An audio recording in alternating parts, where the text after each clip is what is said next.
Hello, good morning everyone. आज ये अपना एडिटोरियल रहेगा आर्थिक विकास और धीमा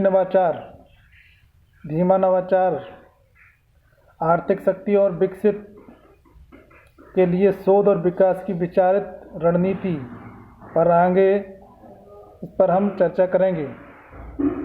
ठीक है ना। तो ये जो एडिटोरियल आ रहे हैं ये सब इकोनॉमिक्स को रिलेट करके आ रहे हैं, ये सभी रिलेट करके आ रहे हैं जिन पे हम चर्चा करते हैं। ठीक है ना, जिन पे हम लोग चर्चा कर रहे हैं ये इकोनॉमिक्स एडिटोरियल हैं और ये बहुत ही महत्वपूर्ण हैं। तो शुरू करते हैं। और आप लोगों से एक निवेदन है, थोड़ा लाइक शेयर कर दिया करें, लाइक शेयर और सब्सक्राइब कर लें। धन्यवाद। आर्थिक शक्ति और विकसित के लिए शोध और विकास की विचारित रणनीति पर आगे होगा। इसके अनुरूप हमें कहा गया, फर्स्ट पार्ट कहाँ गया, इसका कट रहा है, इसका सॉरी इसका फर्स्ट पार्ट किधर है? इधर है। जिसके तहत सरकार, निजी क्षेत्र और शोध संस्थानों के बीच सहजीविता और समन्वय के सूत्र मजबूत किए जा सकें। इसके साथ ही इसमें निजी क्षेत्र की जिम्मेदारी भी बढ़ानी होगी।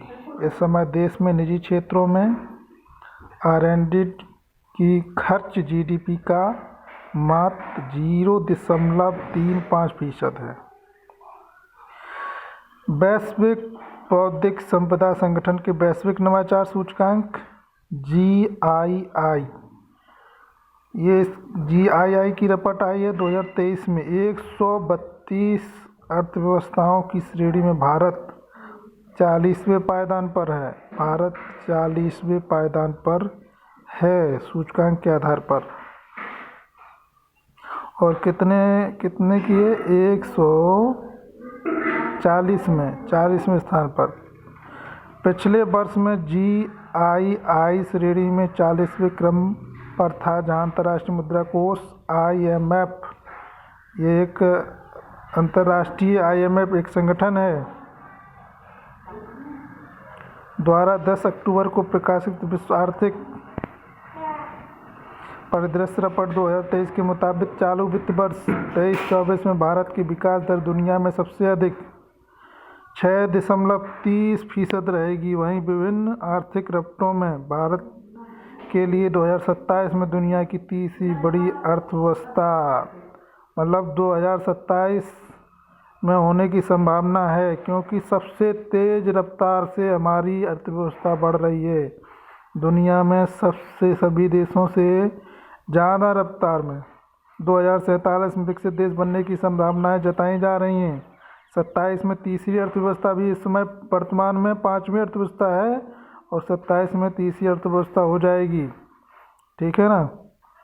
और 47 तक अपना देश विकसित देश की श्रेणी में होगा। ऐसे ऊंचे लक्ष्य पाने के लिए भारत में शोध एवं विकास पर वर्तमान निवेश की तुलना में 3-4 गुना निवेश और बढ़ाने पर ध्यान दिया जाना जरूरी होगा। इसमें दो राय नहीं है कि भारत में शोध और नवाचार का लगातार ध्यान दिया जा रहा है। जहां वैश्विक नवाचार सूचकांक ने भारत 2015 में 91 स्थान पर था, वहीं आज इसकी रैंकिंग 40वीं है।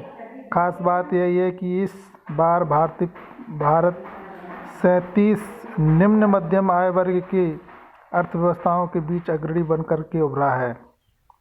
मतलब दिन प्रतिदिन देश आर्थिक रूप से ग्रोथ कर रहा है। साथ ही वह नवाचार के मामले में तत्व और दक्षिण एशिया के 10 अर्थव्यवस्थाओं में सबसे ऊपर, और सबके बावजूद अब देश की अर्थव्यवस्था के विभिन्न क्षेत्रों की रफ्तार तेजी से बढ़ाने के लिए देश में शोध और नवाचार के नए अध्याय लिखे जाने जरूरी है। गौरतलब है कि शोध और नवाचार में भारत की रैंकिंग यह दशा रही। भारत नवाचार केंद्र बन सकता है, बनने जा रहा है, बनता जा रहा है।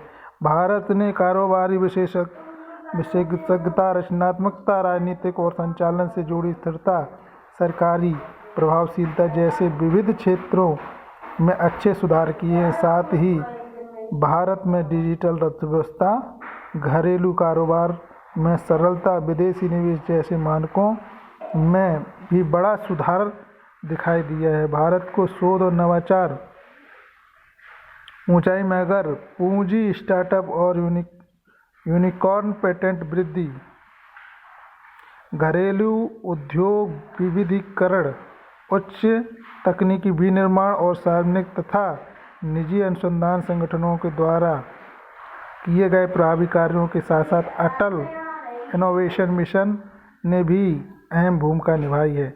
निस्संदेह भारत में शोध और नवाचार को बढ़ाने में डिजिटल ढांचे और डिजिटल सुविधाओं की भी अहम भूमिका होगी। देखो डिजिटलकरण जो किया गया है, ये बहुत ही इसकी भी बड़ी भूमिका है देश को आर्थिक रूप से मजबूत करने में। भारत नवाचार दुनिया के सबसे प्रतियोगी, किफ़ायती, टिकाऊ, सुरक्षित और बड़े स्तर पर लागू होने वाले समाधान प्रस्तुत कर रहे हैं। उल्लेखनीय है कि भारत आईटी सेवा, निर्यात और वेंचर कैपिटल हासिल करने के मामले में लगातार आगे बढ़ रहा है। स्टार्टअप के लिए वित्तीय इंतजाम में भी भारत की बढ़त बनी हुई है।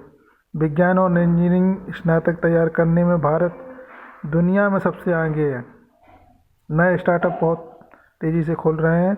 भारत के उद्योग कारोबार तेज़ी से समय के साथ आधुनिक भी हो रहे हैं। आधुनिक, पहले पुराने दर्जे से काम होता था, ऐसा नहीं है, अब आधुनिक भी होते जा रहे हैं, जैसे विकसित देशों में होता है।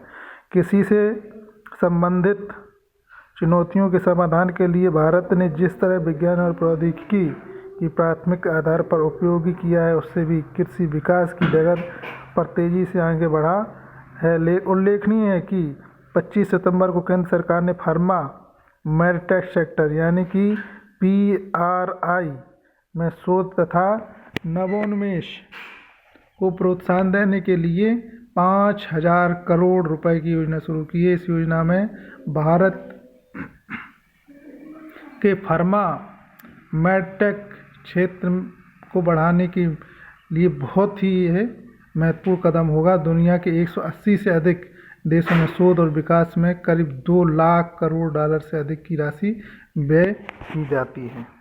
ठीक है ना। दूसरा पार्ट इसका हम लेते हैं। ठीक है ना।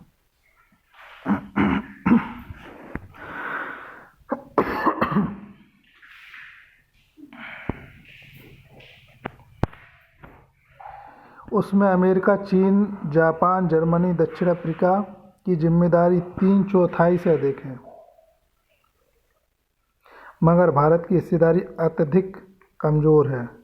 अगर हम उद्योगों की बात करें तो प्रमुख उद्योग औषधि, वाहन, तकनीक, हार्डवेयर, सॉफ्टवेयर, इलेक्ट्रॉनिक्स में भी पूरे औद्योगिक शोध विकास के व्यय का करीब 73% व्यय हो जाता है, उसमें खर्चा जाता रहा। इन उद्योगों में भी यह खर्च कुछ चुनिंदा कंपनी तक सीमित है।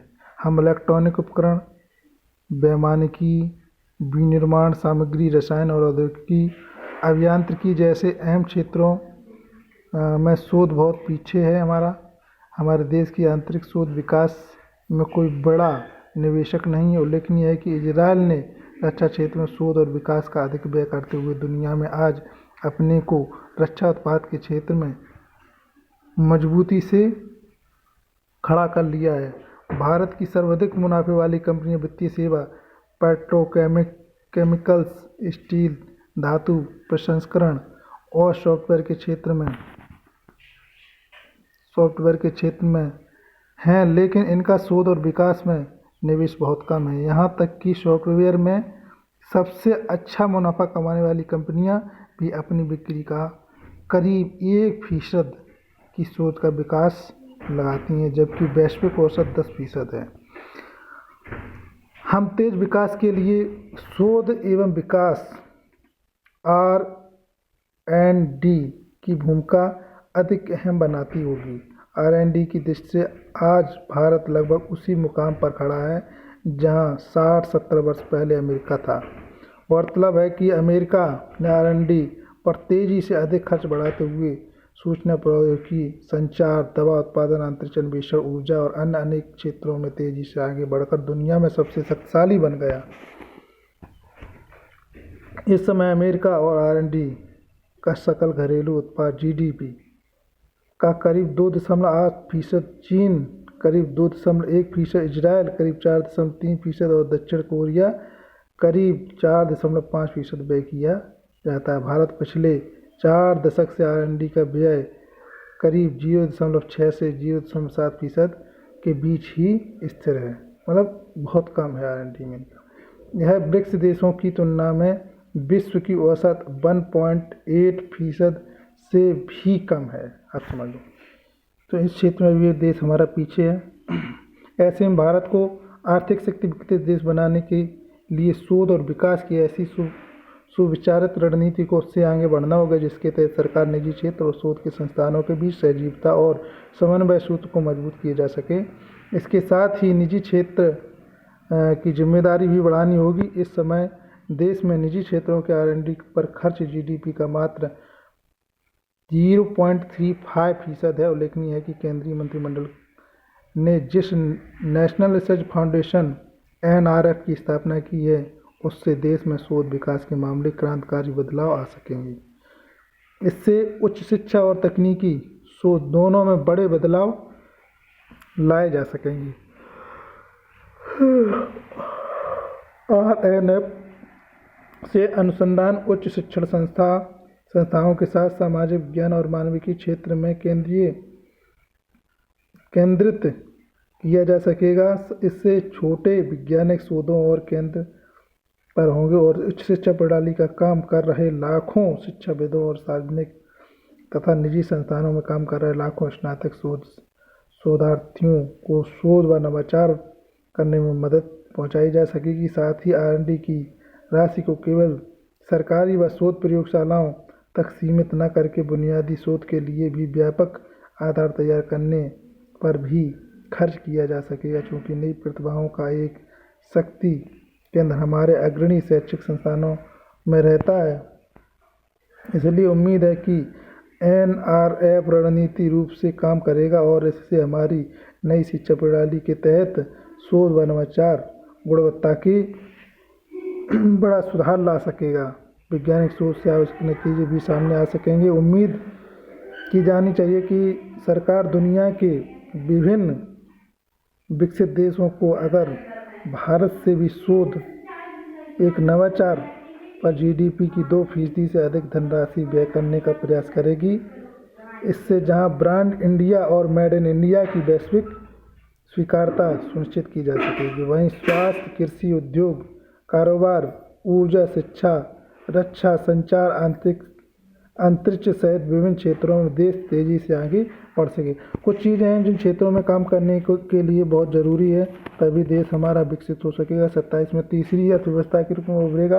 अभी हमारे देश की आर्थिक अर्थव्यवस्था 5वीं अर्थव्यवस्था है दुनिया की, और दुनिया में सबसे तेज़ी से बढ़ने वाली अपनी भारतीय अर्थव्यवस्था है।